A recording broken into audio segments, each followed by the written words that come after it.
Hi there. Thanks for joining me here on Conversations for Yoga Teachers. I'm your host, Karen Fabian, the founder of Bare Bones Yoga and the creator of the Momentum Magic Method, the way to become a confident teacher, one who effortlessly walks around the room, shares clear cues, easily builds sequences, and speaks from your heart, sharing authentically with your students. Here on the podcast, you'll discover new and inspiring ways to share your cues and create your sequences. You'll uncover habits and frameworks all designed to empower you so that you can teach in a way that feels authentic and natural. For some episodes, I'll have a guest, and other episodes I'll share with you on my own, and in each one, you'll always get action steps and takeaways you can apply right away to your teaching. In addition to the podcast, follow me on Instagram and TikTok for daily videos. You'll see a link on both of my profiles, my Stan Store link. Click it and unlock ways you can get the support you need to be the teacher of your dreams. You'll find links to the podcast, my free ebook, and other resources to help you be the best teacher you can be. You'll also find the link to my signature program, the Yoga Anatomy Blueprint Learning Program, and you can see if you qualify to enroll. So with that, let's get on with today's show. Hi there. Welcome to Conversations for Yoga Teachers. I'm your host, Karen Fabian, and this is episode 343.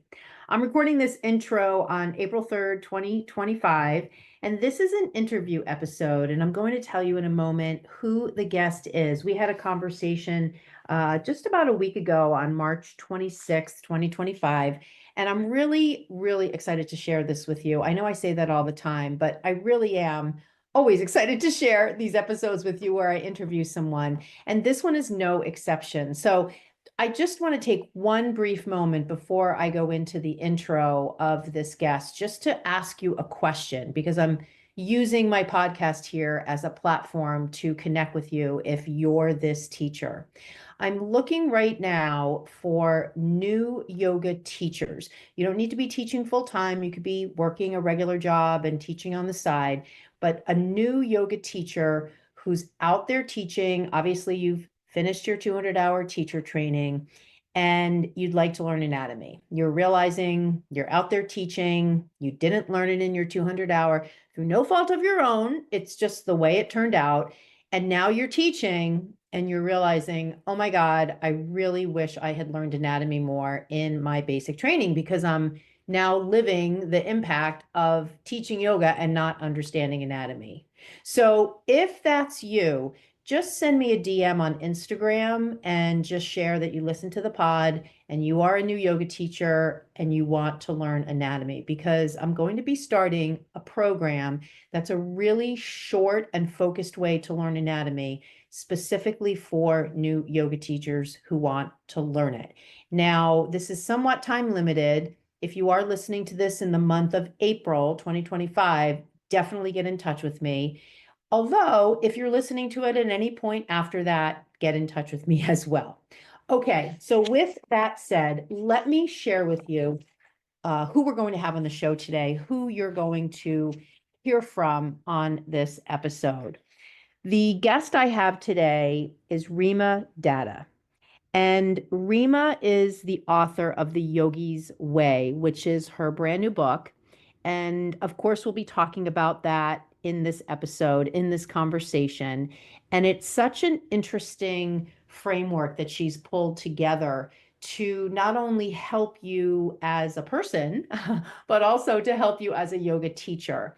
And, while this is framed from the point of view of really helping people access this ancient practice of yoga, which I know you as a listener of this show know about, it's mapped out in a self-guided journey in her book, almost like a do-it-yourself at home sort of wellness boot camp type exercise, without the emphasis on the boot camp part, that you can leverage to learn more about yourself, to feel better in your body, to decrease stress, to increase your health and wellness. So when you listen to this episode, you'll hear not only her unique story, but also how this book even came to be and how you can benefit by reading it. Let me tell you a little bit about Reema. Reema is the author of The Yogi's Way: Transform Your Mind, Health, and Reality. She first learned yoga and Ayurveda from her mother and her grandmother, as well as her grandfather, who wrote several books on Vedic philosophy. After receiving her master's from the London School of Economics, she worked for the UN before leaving to study ancient yogic wisdom and practice. Since 2002, she has taught yoga and Ayurvedic workshops, retreats, and trainings in 20 countries across 5 continents. So when you find out more about her, which you can by just reading the show notes, I'm sure you're going to be super impressed with the experience she has. More importantly, though, when you listen to this episode or watch it on YouTube, I think you'll feel, as I did, the incredible warmth and positive energy that she radiates, and how her thoughtful conversation with me, her thoughtful answers just really show how committed she is and passionate she is about helping people in this specific way. So with that, we're going to go over to that conversation with Reema Datta. Here we go. All right. So, Reema. Yes. Lovely to meet you. So glad you're here. I was so glad when your publicist reached out and gave me information about you. And I thought, oh, this is such a great, there's so much here that I think will be not so much topical, but interesting for my listeners, because my show is Conversations for Yoga Teachers. We do talk about all things yoga, although I do have guests on who do different things. I mean, obviously, you have one of your lanes is yoga, but there's so much more to it. So I know that there's going to be things we'll cover today that they will love. So maybe a place to start is, I know as I was reading your background, and obviously you've got a lot of experience teaching yoga, and then I also read that you have a master's from the London School of Economics. So that was a little bit like, wow, okay, so that's out there too. And your background with your mother and your grandmother, learning yoga from, I think about my parents had nothing to do with yoga until very, very late in life. And Okay. I can't imagine how awesome it would be to grow up with parents and grandparents who know yoga, and just how that would have shaped me. So share a little bit about your upbringing and how that did shape and maybe guide you to where you are today. Yeah, I was born in the States on the East Coast in Maryland. And if you'd come to my house, it's like stepping into India. It's like the food my mom made and the books on our bookshelves and the Yeah. artwork, like everything from India. So and the language, like my parents speak Hindi. So I grew up with that and Sanskrit as well, because my mom is a mantra singer. So I've been hearing her sing mantra since the beginning, literally since I was in the womb. But so I've been around it. And my grandparents, visiting all the way from India, they would come and stay with us for months at a time. So I got to spend lots of time with them too. And my grandfather, he had a passion for especially yoga philosophy and history. So he actually wrote several books on yoga philosophy and even comparing like Vedic wisdom to religions all over the world and some of the common themes. And he just had a passion for that subject. And so I grew up, and he was an amazing orator. So he used to Mm. give talks on yoga philosophy and wisdom and history. So I grew up hearing that, and reading his books. And then with my grandmother, she cooks like Ayurvedic food and taught me like self-care rituals, just like scrubs and stuff for the face and just she, like my mom and my mom's sisters, were always singing mantra, all throughout the day, whether they're like cooking or doing laundry or whatever, driving around. There was just always mantras going on. So I was, yeah, very much just around it, immersed in it. And I never dreamed that I would grow up and, at some point in my life be teaching yoga. That was not part of the vision at all. I grew up like very, almost like typical South Asian American. My parents wanted me to be a doctor, and I was pre-med in college, and then I switched to international affairs and ended up moving to New York City, worked for the United Nations for many Yeah, years. I saw that. Yeah. Yeah, and then it was, I was there when 9/11 happened, and that was a big turning point for me, it was like in that moment, this teaching of yoga that I grew up with really came to life, which is that peace really has to start within ourselves, and especially living in New York and even in the field I was, like the United Nations and the World Bank, like everyone I knew was kind of in that realm, to see just people so anxious and, you know, just our minds, even myself included, there's all the stress and anxiety that we experience in day-to-day life. So it was almost like, how can we even expect to live in a peaceful world if we ourselves are so agitated? Mhm. And so I just felt this huge moment of clarity that I wanted to really dedicate my life to deepening my own understanding and practice of yoga and then sharing it. So it was a crazy time. I quit my job at the UN, left my apartment there and my home, because the city at that point was like my home, and just went to India, spent time with my grandparents, did some trainings, and before I knew it, I was teaching, and that was, like 23 years ago or something. So Wow. Now, what did your mom and dad say when you decided to leave? I experienced a similar shift. I left a corporate career to teach yoga full time, so I had that conversation with my parents. I'm curious for you, even though yeah. how you were raised and what you were raised with and part of your culture sounded Yeah. like they had a specific path for you. So how did they receive your decision? Yeah, it was a big blow when I quit pre-med, But then when I quit my job at the UN, that was even Yeah. bigger. Like they were not happy at all. And they were actually like, we did not immigrate all the way to the United States from India for you to become a yoga teacher. Like, that's ridiculous, Like, you have all these opportunities, and Indian culture, I was only 25 when I made that shift. And, in our culture, like young people don't teach yoga. It's older people who are maybe retired or they have a lifetime of experience, and then they become teachers. So this culture here in the West of like young people teaching is actually foreign to Indians. So they were really like, what are you talking? Like, what? This is insane. This makes no sense. So they were pretty upset, but I still moved forward with it, and luckily, and they were worried about finances too, like how am I going to survive, and just the unpredictability of it. But I got lucky, and I did well. At first, just getting a full-time job at a yoga studio in San Francisco.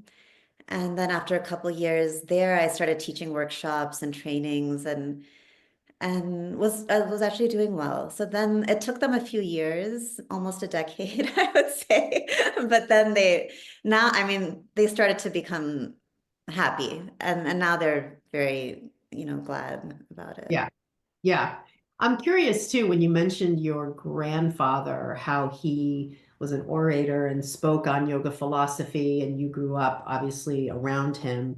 And I think about the experience of so many yoga teachers for whom understanding yoga philosophy is hard. And there's Yeah. studying and books and at the same time, so many teachers aspire to be the kind of teacher who can just sort of organically share concepts in yoga philosophy in their classes. So I'm curious for you how that happens, given you were raised by somebody and people who grew up with this. I mean, your parents came here from India, so it was part of how you were raised. How did that change, or how does that change how you present these concepts in your teaching?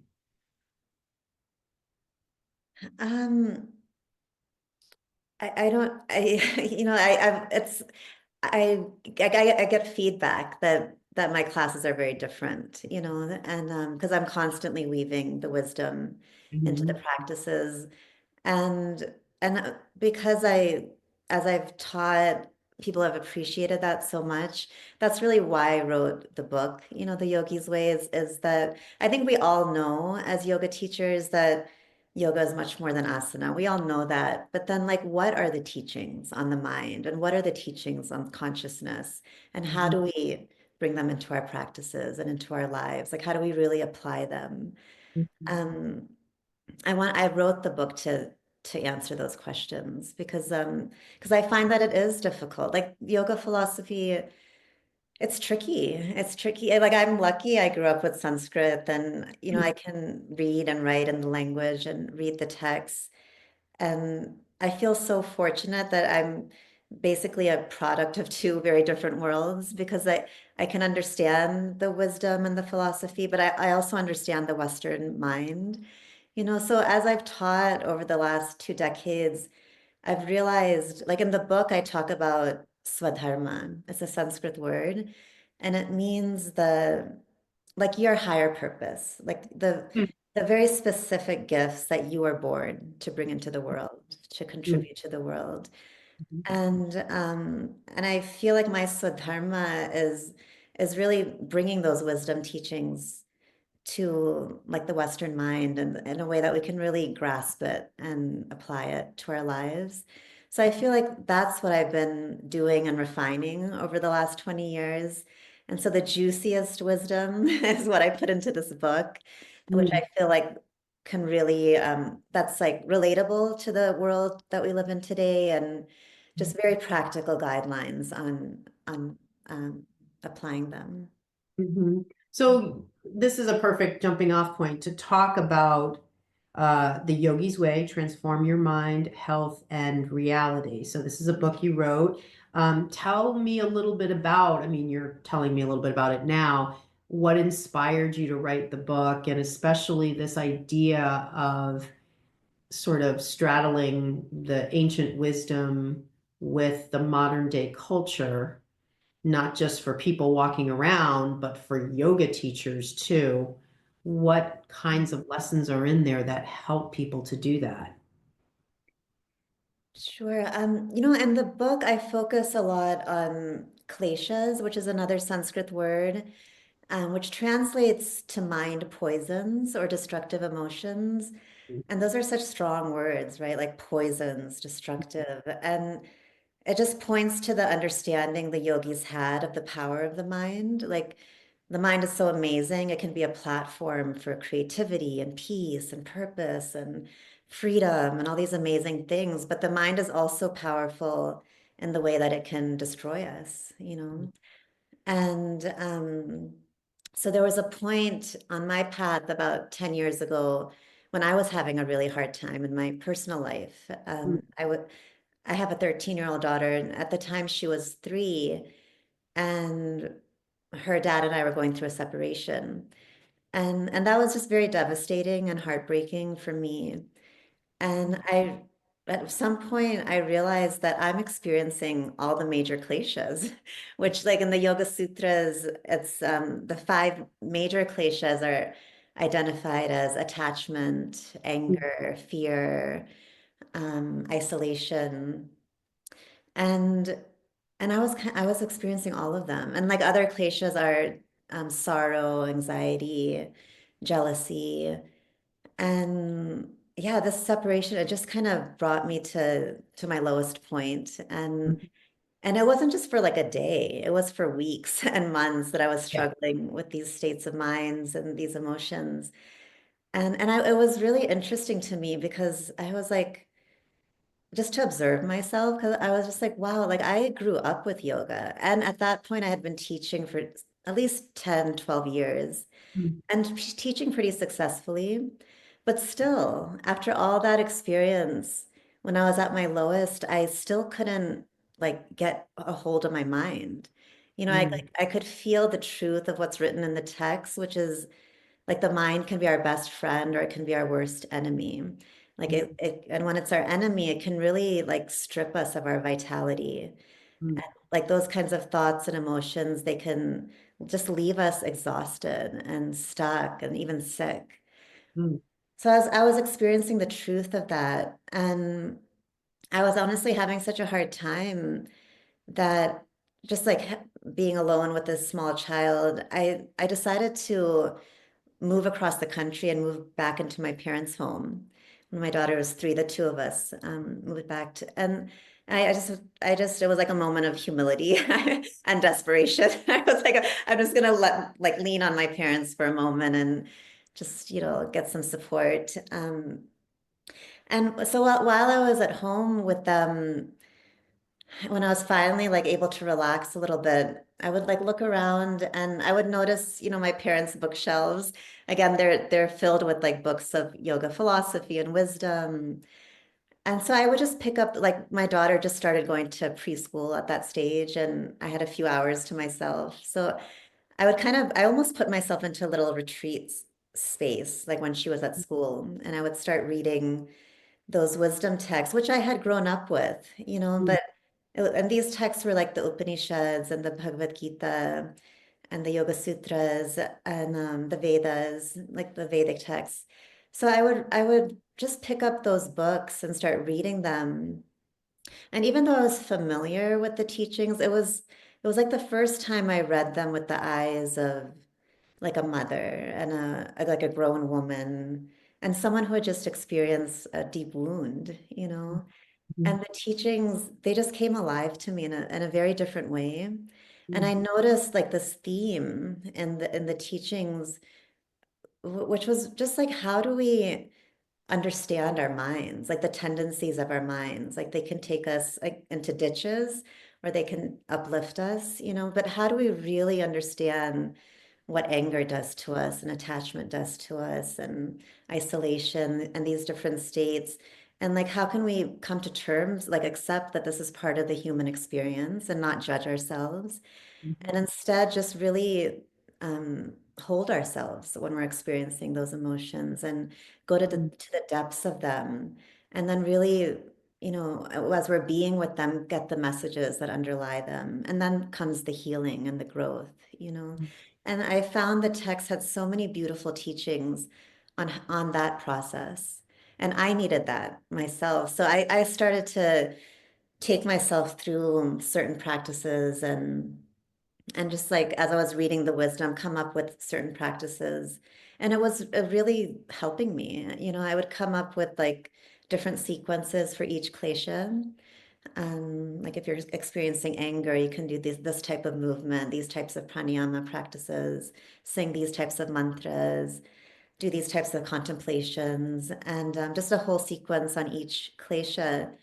And I was like kind of starting to heal myself and feel like myself again, just like energetic and whole mm, and just good. And it was a process.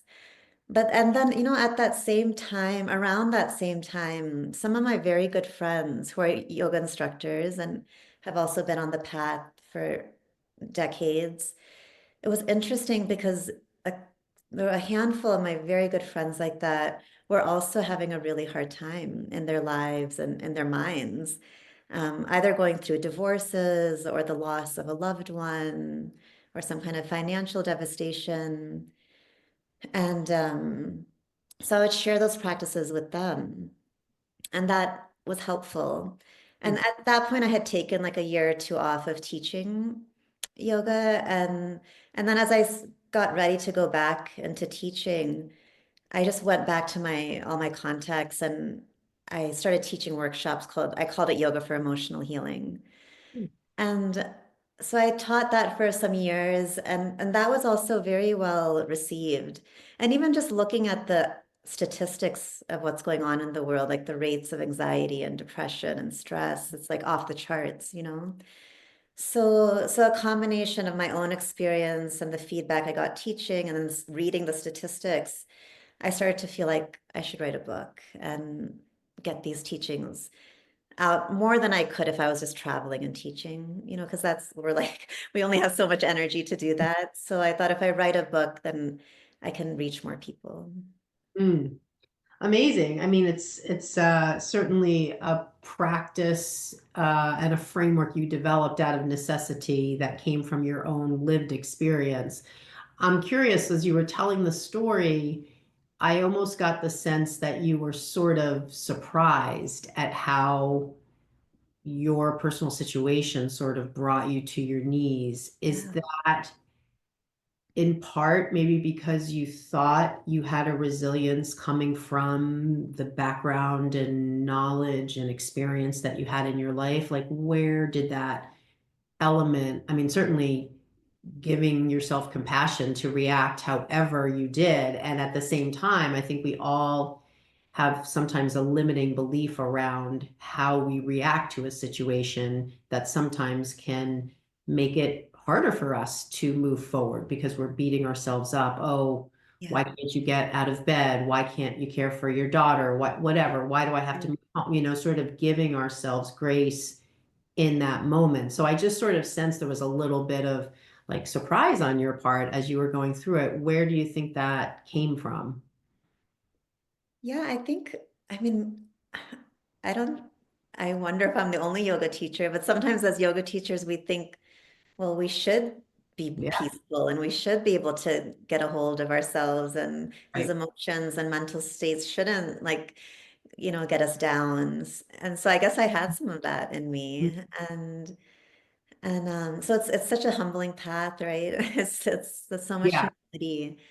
But I share the story in the book. Even when I read the wisdom texts, when I went back to them and read them on my own, one of the popular texts is the Gita, the Bhagavad Gita. But even that, it's so beautiful because the way that that story starts is there's two friends, and one Mm, of the friends, Arjun, is just like in a moment, having a moment of desperation. He's like supposed to do all these things, and he's like, I can't even, he's just like overcome with anxiety and sorrow and confusion, and he can't even stand up. He's like shaking and sweating, and then he turns to his friend Krishna and is like, please help me. Like, I don't know what to do. mm, And so it's so beautiful to have read that in that moment, because that's one of the reasons that text is so loved in India, because Arjun represents all of us. mm, We all have those moments in our lives that we fall, and we need a friend to help get us back up. And mm, and so it's so the wisdom texts are so beautiful in the sense of like, it's okay. Like, it's part of being human to go through these tough times and to have these kind mm, of very strong emotions. But what also the teaching that I love is that that like anger and attachment and fear, like these things aren't bad. The text, it's like very clear that these emotions aren't good or bad. They're just part of our human experience. But like, the way that we express them and experience them, and process them, like that can make them either healing or harmful. And mhm, so then it's like, well, now let's look at this wisdom on how can you process and experience and express these emotions in ways that are healing instead of damaging. mm.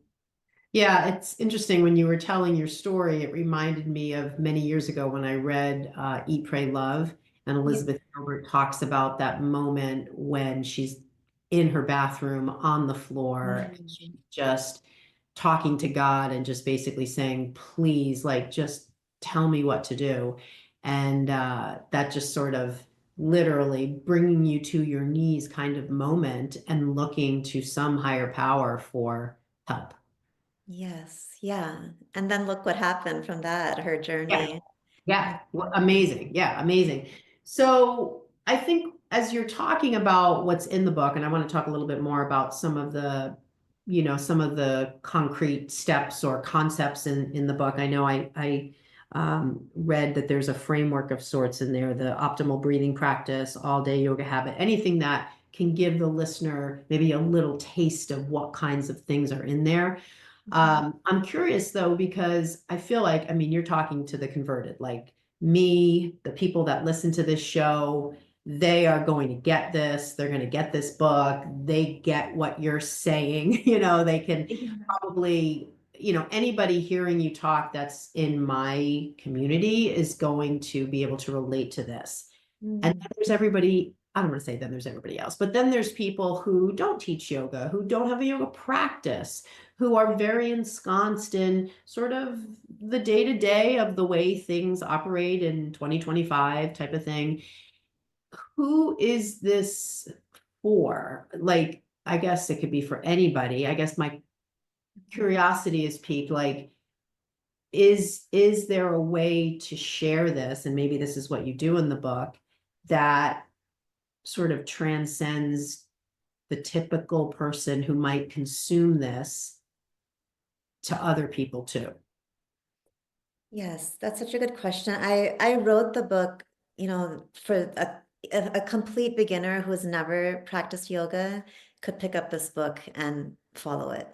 So even in the introduction, I define what is yoga, what is the mind, what is the body, what is the true self, like just really starting from the basics.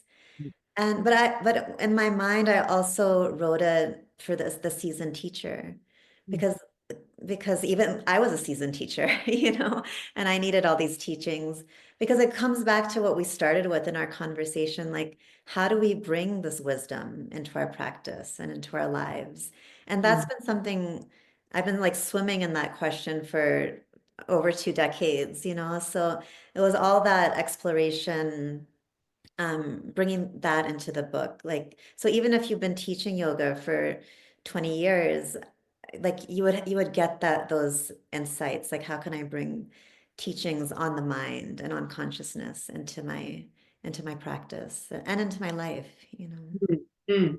So tell me a little bit about, I'm seeing these two specific things. You can go wherever you want, this optimal breathing practice, what are some things that even somebody listening that might have some period of time between listening to this and buying the book, something that they might be able to experiment with, and what would be the purpose of that? Like what's the value of doing maybe a particular practice or Mm. something that Yeah, just to give a little window into it. So every chapter there's a set of practices, and then each chapter builds on the previous. So the first couple of chapters start with the breath and some awareness practices, and then we build into some movement.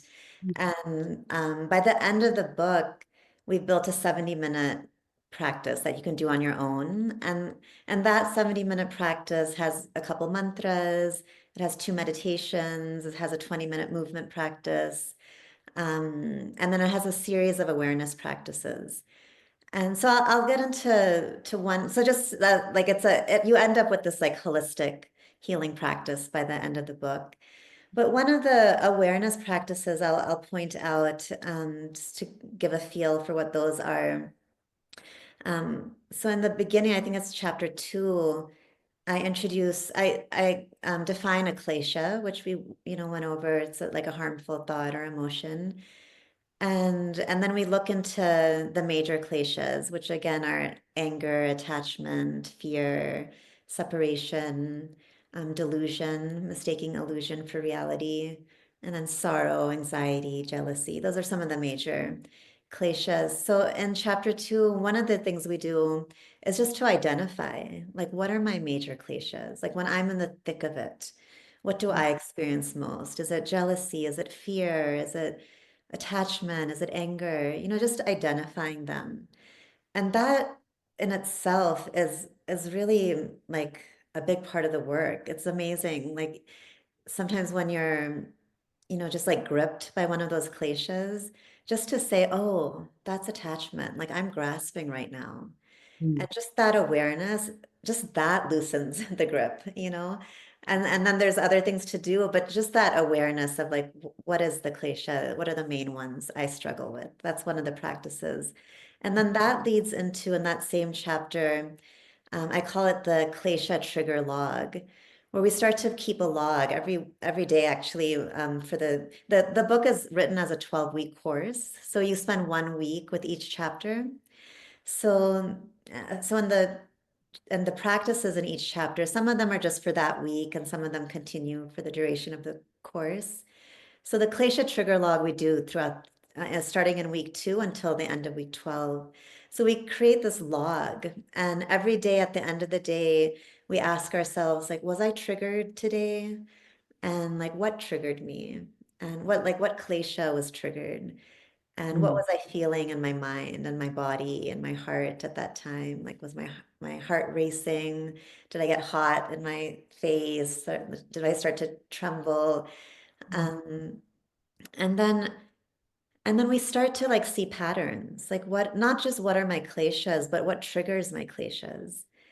And seeing those patterns is also very helpful. It can be very liberating because then we're prepared. Like the next time we're triggered, we can act like we often say like instead of just reacting, like take a breath and respond, which is really hard when you're like in the thick of anger or something.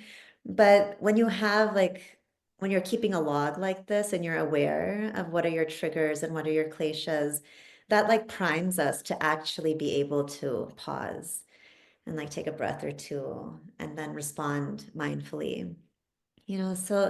So that's one of the practices, and it touches us upon one of the themes in the book, which is like way in the introduction, I define the mind. And in the ancient texts, they had such a refined understanding of the mind and the different inclinations of the mind.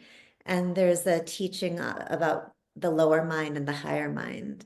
So the lower mind is the part of the mind we're in when we're reactive. And it's almost on autopilot. We're just impulsive. It's like the conditioned mind. Like someone screams at us, we scream right back. That's the lower mind. And then the higher mind is the discerning mind. And from there, we can like see the bigger picture. We can tap into deeper awareness and wisdom, and we can discern like what's actually happening here and how can I respond in a way that actually helps, that might help the situation instead of causing further harm. And mm, a lot of our yoga practices, the ancient practices are about how do I make that shift from the lower mind to the higher mind. mhm. And so like this, like identifying our kleshas and the klesha trigger log, like that's one way to start making that shift. Yeah, I mean, hearing you talk, it sort of reminds me of like just the human condition. Like this is, we can look at it through different lenses. We could look at it through like a purely religious lens. We could look at it through this lens that sort of is grounded in the teachings of yoga, Mm. that aren't necessarily with respect to the asana, more of the philosophy. But at the top, it's just kind of this our existence as humans and all that makes us human. Like our reactivity is part of our humanness, but in Yes. reactivity is the appearance of these kleshas. If we didn't have reactivity, if we saw things as they were instead of making stories and meanings different from what we see things, the reality of things. That's why I like that you actually, somewhere I saw, oh, in the title of the book, End Reality. I Mhm. thought that was interesting because isn't that sort of in a lot of the work I do with yoga teachers, their perception of what they believe their students think of them is not the Mhm. reality, but yet it's perceived through the lens of their own experience in their mind. So that can cause all sorts of feelings of disconnect and lack of connection with their students and feelings of stress and things like that. So yeah, so as you were talking too, the other thing that came to my mind, and I really loved one of the questions that was here, and maybe this is actually something I am not well versed in at all, so I'd love to hear you speak on it, is this idea of the subtle body and the physical body. I mean, I feel like this is such an esoteric concept, and yet there is such value in understanding the difference. And listening to you talk, you're talking about so much of what is in a person's experience of the world, which they can feel on the physical level, and they can also feel in other ways, which probably are more in this subtle body arena. So give me an idea of how would you describe that difference? The subtle body, the physical body, what's that about? It's so interesting. Like in the ancient yoga texts, just the definition of body, Mm, they define the body as having 5 layers. So the first layer of the body is the physical body. It's the part of the body we see when we look in the mirror that we can touch and our flesh and bones and but that's one layer of the body. Whereas in the West, that's the body, right? But then underneath the physical body, the next layer is the energetic body. And then underneath the and so in the energetic body, that's like the prana, our vital force, our energy. The chakras are related to the energetic body, the vayus, which are channels of movement. So that's like the energetic body. And then under the energetic body it's called the mental sheath, the mental body, which is that lower mind, actually, our impulsive thoughts and emotions and reactions. And then underneath the mental body is what's called the wisdom body. And that's that higher mind, the discerning mind that's tapped into like a deeper wisdom, a deeper understanding of life and cause and response and um, cause and effect. And then the deepest layer underneath that wisdom body is called the bliss body. And that's just like um, spaciousness, peace. That's where, if we can tap into that deepest layer, that's where we start to experience things like clarity and insight and innovation, innovative ideas, and just like groundedness and peace. So the definition of body includes all of that. And besides that first layer, which is the physical body, those other 4 layers, that's considered the subtle body. So then it gets really interesting because remember, the first layer of the subtle body is the energetic, and then the mental, the mind, the thoughts, emotions, the wisdom, which is also linked to our thoughts and emotions, and then the bliss body. So if you look at the second layer, it's like, well, okay, there's the energetic body, and the yogis will say, and this truth is found also in Taoism and other Eastern wisdom traditions, which is that the energetic body determines the state of the physical body.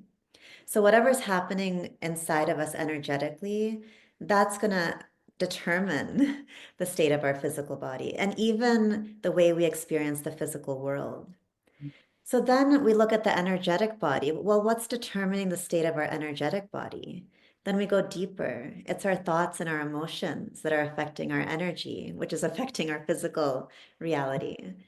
So then a big part of the practice becomes working with our thoughts and emotions and really understanding what are the types of thoughts and emotions and reactions and responses that are creating knots and blocks in my subtle energetic body, and what are the kinds of thoughts and emotions that are creating openings and expansion. And then and then that's the transformation. We start to work on, like, not without any judgment, just noticing what are the thoughts and emotions I'm having that are harming myself, that are creating knots. In Sanskrit, they're called granthis. Granthis are knots in the energetic body, which can lead to disease in the physical body.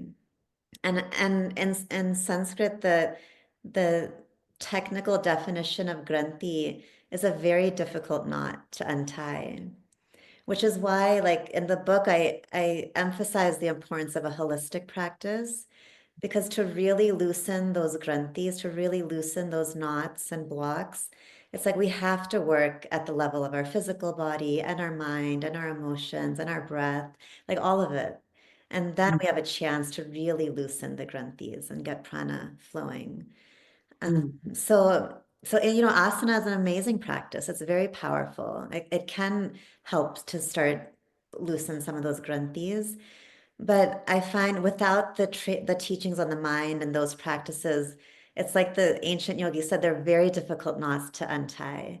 So it's like we have to bring in those teachings on the mind and on consciousness, and then Mhm. really loosen them and free ourselves of those blocks.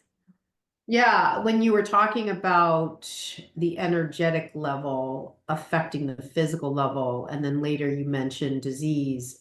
Before you even mentioned disease, I was thinking that because I was thinking, how many times do we read about the effect of stress on the physical body, especially if we just look at it through the lens of medicine and the clinical arena, stress, cortisol increases, inflammatory response in the body. Like we can be really scientific and sort of just for a moment take the yoga component to the side. Mhm. But then if we frame it in the context of what you're talking about, we can see, well, stress lives in the energetic body. And then below that, the mental component, what we think about what we're experiencing, what we think about ourselves, limiting beliefs we have, the ego, and all of that can feed that energetic level in a negative way. And now we'll have the physical manifestation of all of those negative emotions. So I think it's so interesting, we're not talking about things through the lens of medicine and the clinical application of this, but yet that's a huge part of it. It's huge. And I understand the skepticism because it does sound like, does this like is this real? So, in the book I bring in a lot of science, like what Western science now is finding. And there's so many findings that support these very teachings of that the yogis knew, that our thoughts and emotions affect our physical health. There's like countless studies now from Western research that shows that this is in fact true, that anger and jealousy and feelings of isolation and loneliness, they can actually lead to physical illness. And then emotions like hope and love and forgiveness, they actually can support healing and recovery. So it's amazing that it's such a big thing in science now that quote unquote new science is proving like what the yogis knew was true.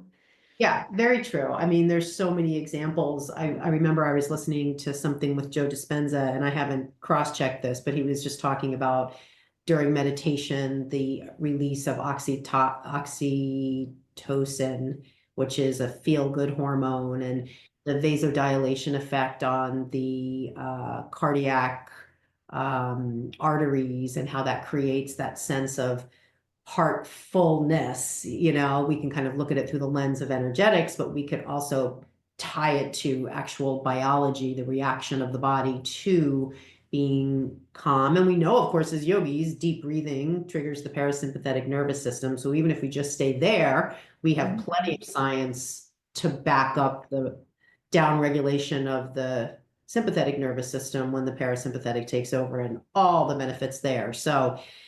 Uh, so I love that. So, back to that question, the subtle body. So the word subtle, is it that there's these layers, and so it's not just what we see, the physical? Is that the point? Exactly. It's like, I feel like one of the gifts of yoga is like teaching us to be able to perceive things beyond the physical, like, the invisible realms. Like we can't see prana, but we can feel it. And it is medically proven that deep breathing is more beneficial than shallow breathing. And you can't see the breath, you can't see the subtle body, but the breath obviously is there. And then when you're in deeper states of meditation, you start to be able to connect with the chakras and the vayus, these aspects of the subtle body. And it continues to amaze me the refinement of understanding that the yogis had, because I think science is honestly still catching up to their wisdom. Like science now knows, without a doubt that our thoughts and emotions affect our physical health. But the yogis, they understood that which like certain types of thoughts and certain types of emotions affect this particular part of the energetic body, which then affects this particular part of the physical body. And so then there, if you have that understanding, then you can do certain practices that affect that part of the subtle and physical body. So I feel like they had that level of refinement. Mm. You know? Yeah, it sort of reminds me of like medicine men, medicine women, Mhm. acupuncture, meridian Yes. Mhm. body, acupressure Yes. points, Yeah. disciplines that similar to what you're describing. You have a particular problem. Well, there's the symptom, but that goes back to your liver. If I press on this part of your foot, Hmm. I'm not an expert in that, but I know it's out there. Absolutely. Yeah. There's a lot of, I think that Chinese and Indian, Yes. there are a lot of similarities. Yes, I forgot. That's from another discipline, but yes, yeah. Yeah, but very similar. If you look at the chakras and the nadis and then the acupressure points, and it's a lot of similarities. And the teachings, both traditions say that if to master the physical body, you must master the subtle body. Oh, yeah. I mean, That's like, I wasn't aware of these layers. It's funny because I teach anatomy, and that's a huge part of my passion and expertise. yeah. When I think of the layers of the body, I think epidermis, adipose, superficial fascia, deep fat, Yeah, right? muscle, Yeah. right? I can go to the other place, and I have a huge appreciation and love for these kinds of conversations. It's just that a lot of what I do lives in that one layer, that physical layer. And even if we just look at that one layer, the physical body, Huge. yet we appreciate the physical layers I just described. Even with just that, there's Mhm. so much of all the other layers that affect that layer. And if I'm just teaching yoga, thinking about the muscles and forgetting about the fascia, both superficial and deep, there's a whole area I could be speaking to that benefit my students. Uh, Yes. but then to look at it through the lens of energetics, there's all the other. Yeah, I also often teach in teacher trainings and work with the person who's doing the physical anatomy, and then I come in and I focus on the subtle body anatomy. But it's just fascinating because as much depth as there is in the physical body, that's as much depth as there is in the subtle body. Like all the nadis and chakras and channels, it's like there's that much, So and then the mental layers and the emotional, it's just the depth is like amazing, Yeah, it's interesting too because I was listening to a podcast of a business mentor of mine, and he was interviewing a person who I've had on my show, who Mm. to call her a vocal coach is really minimizing what she does. She, I guess, just for the person listening, you could consider it a vocal coach, but she goes so much deeper into how your voice is a reflection of all the different things that you believe about yourself. And she Wow. talks about the layers of your voice. And I was listening, her name is Tracy Goodwin, and I was listening to her conversation with James Wedmore today. And she was talking about when she works with a client, and when I had her on my show, we talked about the voice of a yoga teacher and how through the voice, both the tone and the pace and the inflections of the voice, it's almost like there's a tell. Like if I'm sharing a cue and I'm not really sure of the reason for the cue, maybe my voice will go up a little bit. Or Right. if I'm really uncomfortable because I don't feel qualified to be teaching the class. I might talk a lot because I'm really nervous. There's lots of different things. And Yeah. she talks about the layers of the voice. So it's just interesting. When you were talking, I was reminded of that and just thinking about all of what's in these layers, especially if it's unhealthy or the knots that you're talking about. It all manifests through the 3D. Yes, And it's like, are absolutely. we seeing it? Oftentimes I'm the problem, it's me. I don't see it. Someone Right, else right, might right. see it. Like your students might take your class and think, gosh, this person seems really nervous, or this person seems really unsure. Hmm. I might not see it, or maybe I feel it, but I'm not sure of the origin because I don't have that sort of seer perspective. I'm not looking down on myself, Right. Yeah. observing myself. I'm just in that emotion and reactivity. Like I'm freaking out. These people are looking at me. I feel nervous. And Yeah. I take that pause. I mean, this is a lot of the work that I do with teachers. Unless I take that pause, I don't have an opportunity to just objectively assess like what's going on here. Mm. Where is this reactivity coming from? Yeah. Yeah. That's great. There's a lot of teaching yoga is ripe for us to notice all these things just in ourselves, you know? Totally. Yeah. I found over the past several years, as I've worked with more and more teachers in my one-on-one program, there's something very triggering about teaching yoga. And Mm. it's the sort of thing I think of when Brene Brown talks about that Eisenhower quote, like, unless you're in the arena, you don't have any, I don't want to hear it, right? Yeah, And I sure. oftentimes hear this from teachers when they say, I'm having this problem or that problem. And a lot of it has to do with how people are perceiving me, how I perceive myself, things like that. But then I go home and I talk to my husband or wife or partner or whatever, and they just don't understand it.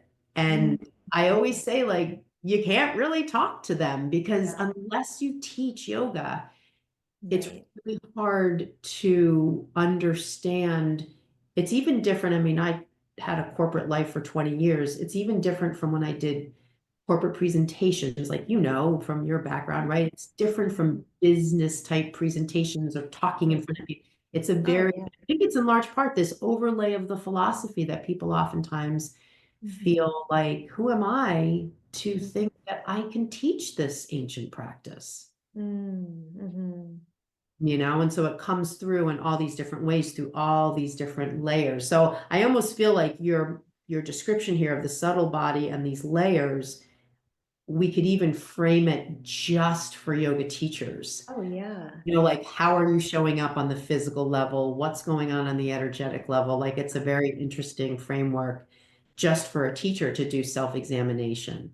Yeah. So, And then it's a practice to ultimately yoga on a subtle body level, the purpose is to be rooted in that bliss layer. So mm, even if like there's agitation in my life and my thoughts are a little bit here and there, I'm rooted in that bliss layer that's like spacious, mhm, and I'm grounded in that. And mm, so I can still teach a good class, even if like my life is a little bit messy right now, mhm, you know? mhm, So ultimately, a lot of the practices are like, there can be movement going on in the mind and the heart, and we're humans dealing with so many things. But like, how do we root ourselves in that deepest layer and yeah. and stay there even when our inner world or our outer world are messy? Mm. Yeah, I know in my own, I've been teaching for 22 years, and I know in the ups and downs of my life, I always felt it to be a relief to teach a class when there Yeah, was me too. Yeah, I was absolutely. like, because I really didn't think for that hour, I didn't think of the problems. Yeah, yeah. I could really, especially I have a long history of teaching children. There is Mm. no way you can think of anything else Oh, besides right. what we're doing when you've got a bunch of preschoolers, Oh, and you're yeah. 21, right? But Yeah. even in adults, I always felt it when I left the class, like, oh, I didn't think about that problem for an hour, and what a gift it was to Hmm. have that on my mind. Yeah. And that sort of brings up, I want to ask you just one more question, which you're definitely qualified to speak on. Every once in a while, I've been on the socials for a long time and I do a lot of videos and that sort of thing. And every once in a while, I'll get someone from India or someone who grew up in the United States, but they have an Indian heritage, and they will bring up this idea of, you know, yoga in the United States is not yoga. And, they'll comment on my video in a way that's, basically saying like, especially because a lot, and this isn't about me, but I'm just using me as an example. There's lots of different directions we can take it, but especially because a lot of what I focus on is anatomy. How do you share anatomy? Different frameworks for doing that. It's very much in that physical plane. You're Mhm. definitely not going to find a lot of videos on my page about yoga philosophy, although I've talked about different concepts. I've talked about a framework for sharing yoga philosophy. So I'm curious, you know, when you think about this, I mean, you could go anywhere with this question, I mean, I think I'm just curious about for my own education and for the listener who sometimes might hear these sorts of things, how do we sort of reconcile the presentation of yoga in today's world in the United States, or even for listeners who are, I mean, in other parts of the world. So what comes up for you when you think of this sort of thing? I'm sure you've heard it every once in a while. It's kind of a topic that every once in a while comes up. Yeah, just as you're speaking, it's so obvious to me that like the foundation of all of this is knowing that we're a team. Mm, Like I could not teach the things you teach. Like my level of physical knowledge and physical anatomy is nowhere near yours, So it's like all of us can't do all of it. Like yoga is such a huge topic. It's such a huge practice with all these layers that we touched upon. And so if you exist and you have this capacity to teach the physical and help yoga teachers, teach classes where the students are safe in their bodies and there's no injuries taking place, and this is how you give a modification and this is how you give an adjustment, and when there's an injury, like this is all so valuable and so necessary, and like thank you for your knowledge and for sharing it. Like that's all that I feel is like I like respect, and like we're a team, like all of us yoga teachers, we're in this together and we're all doing our best. And like the foundation of this path is unity and compassion and understanding. So like I understand that it's hard to grasp some of the philosophy, and it's really hard to weave it into our classes and to articulate even the wisdom, And I understand that that's something that I can offer, like in this in this huge field of yoga and all that it encompasses, like that's something that I can focus on because that's what I'm good at, So it's not like no one's good or bad or right or wrong. It's just like this is your gift, this is my mm, gift, and yeah, let's just all see each other as a team because yeah. that's what we are. And in the book I quote my grandfather because his knowledge was so deep. And I at the last time I saw him, I asked, like, if there was one piece of wisdom that you could share, what would it be? It's making me emotional. But he said, forget about these labels of Indian, American, Pakistani, Hindu, Muslim, Christian, and just see each other as kin, as Mm, brother and sister. mm, And his favorite quote from the Vedas is in Sanskrit, it's Vasudev Kutumbakam, which means we are one family. And mm, that's what yoga, like we're loosening these knots in our body and in our mind so that we can experience that mm, directly, like in every fiber of our being, that truth that we're in this together, we're mm, interconnected, like we're all here to support and uplift each other. mm, And the more we each like live our Swadharma and live to our higher purpose, the net that holds us all is going to strengthen. mm, So there's no struggle, there's no fight, there's nothing to argue about. It's just like, okay, what are your strengths and what are your strengths and where are the gaps and how can we work together to better represent and understand yoga, you know? mm. So they're just Yeah, that's beautiful. And I mean, certainly the more yoga out there, regardless of what it looks like, the more it encourages people to even just practice the asana.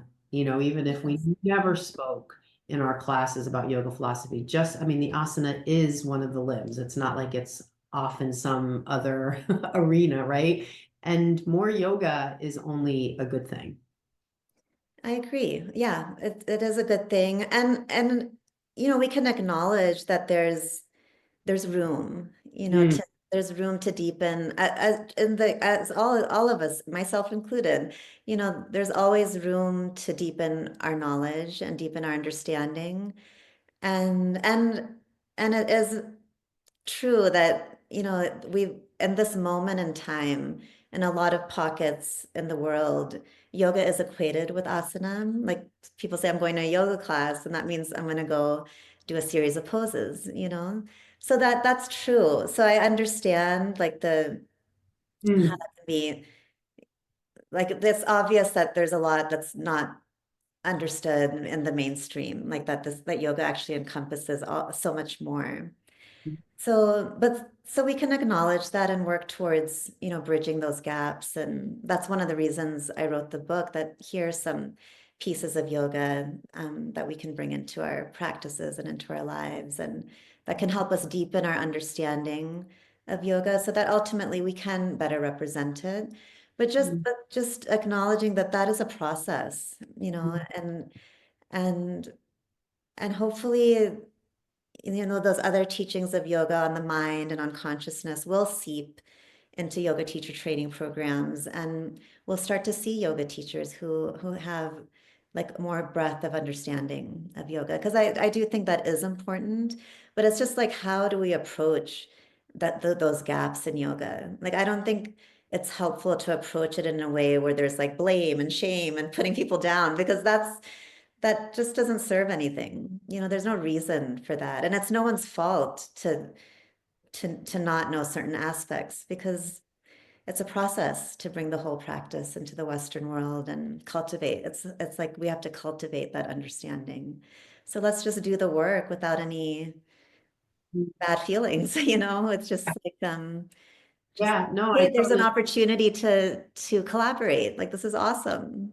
Let's work. Yeah, I feel like the philosophy, the philosophical aspect of yoga shares with what I teach anatomy, that similar perception that people oftentimes feel it's too complicated. I tried to learn it in my 200-hour training. I didn't learn it. It's a complex, like both of these subject matter topics, both oftentimes have a perception attached to them that it's too, like I'll have people say to me, it's not like I'm going to be sharing the muscle names as I'm teaching people because they won't know them. And it's like, Mhm. oh, but you'll know what you're talking about, even if you're not literally speaking to it, or if you're watching somebody out of alignment, you'll understand more of what's going on under the skin, and you can speak to maybe a corrective cue that allows that student to feel more comfortable in the pose. So it's Absolutely. not just literally what you're sharing, but I feel like these two, I just had that epiphany as you were talking, Yeah.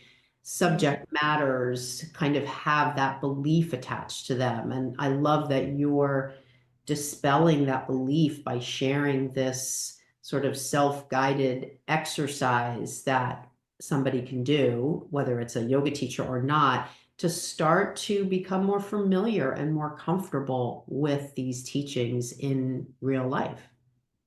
Absolutely. Yeah. Yeah, because I think, there's room for us to take on that challenge, like acknowledge that, yeah, like the philosophy is tricky and it is hard to grasp, but it's possible. So Yeah. let's try and let's bring it into our trainings, and um like let's train teachers to be able to weave them in and into their own lives, and then eventually into their own practices and the practices of their students.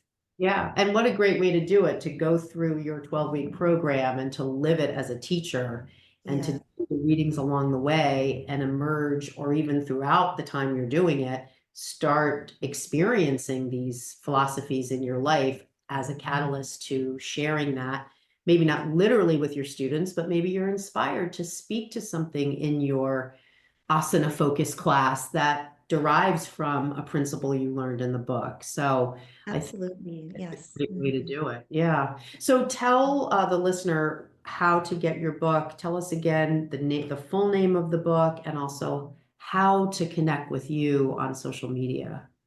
Sure. The book is The Yogi's Way, Transform Your Mind, Health, and Reality.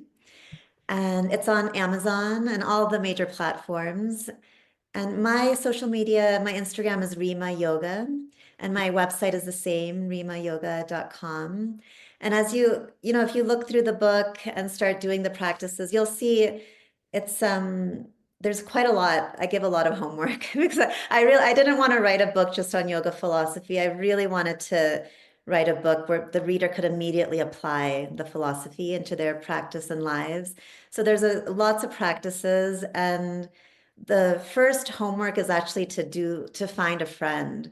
In Sanskrit, the word is mitra, but to find a friend to do the course with, and then you share the journey, and it makes the journey very rich. It's a really vital part of the journey to do it in the company of a friend or two, or in community. And then you have an outlet to share your experiences. Like, I did this practice and this is what I experienced. These are my questions. These are my breakthroughs, my breakdowns. It's really important to have that outlet, you know? So, so it's quite an in-depth program, a 12-week course.